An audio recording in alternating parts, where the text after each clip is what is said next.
Dan mengapa berjalan mulus?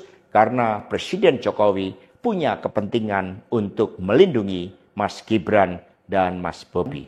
Bahwa ketika Mas Gibran dan Mas Bobi menjadi wali kota, maka dengan mudah akan terkena operasi tangkap tangan dari KPK dan juga aparat penegak hukum yang lain. Pak Menteri yang menjadi kepercayaan dari Pak Jokowi ini menyampaikan bahwa kira-kira akan diperlukan dana sebesar 3 juta US dollar untuk menggolkan revisi undang-undang KPK.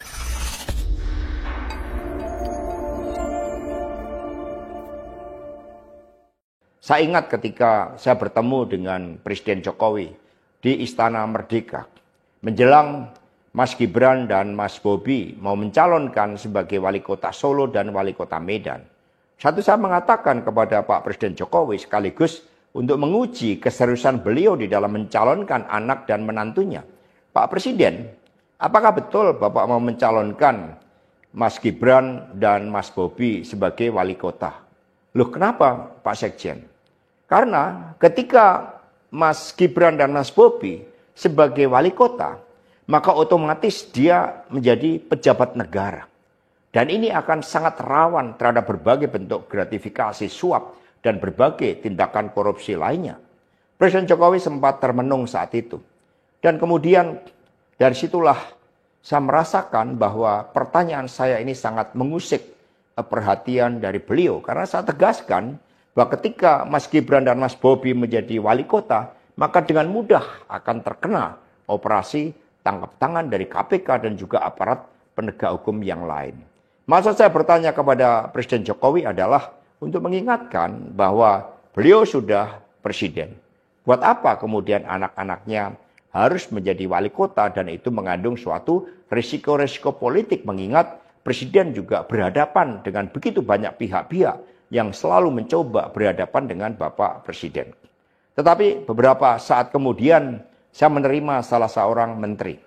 Dan beliau mengatakan kepada saya bahwa sudah mendapatkan arahan dari Presiden Jokowi untuk melakukan revisi Undang-Undang KPK. Saat itu dijelaskan berbagai pasal-pasal penting. Misalnya bahwa pimpinan KPK tidak otomatis bertindak sebagai penyidik.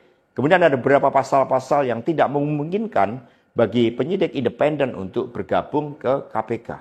Berbagai revisi-revisi itu. Karena ini adalah perintah dari Presiden, maka ya saya sarankan untuk bertemu dengan seluruh jajaran fraksi di DPR RI dan coba menggalang atas perintah dari Presiden. Nah saat itu Pak Menteri yang menjadi kepercayaan dari Pak Jokowi ini menyampaikan bahwa kira-kira akan diperlukan dana sebesar 3 juta US dollar untuk menggolkan revisi Undang-Undang KPK. Dan mengapa berjalan mulus? Karena Presiden Jokowi punya kepentingan untuk melindungi Mas Gibran dan Mas Bobi.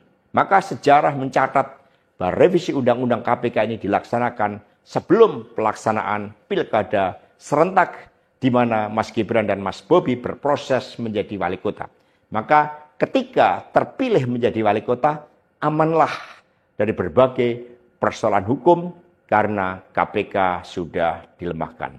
Jadi dari keterangan saya, yang saya pertanggungjawabkan secara hukum, secara politik, yang saya pertanggungjawabkan di atas Tuhan yang Maha Kuasa tentang kebenaran pernyataan saya ini meskipun tanpa bukti, rakyat Indonesia bisa mengetahui bahwa pelemahan KPK dilakukan oleh Presiden Jokowi, kemudian dampaknya dituduhkan kepada PDI Perjuangan. Ini jawaban buat Mas Novel Baswedan.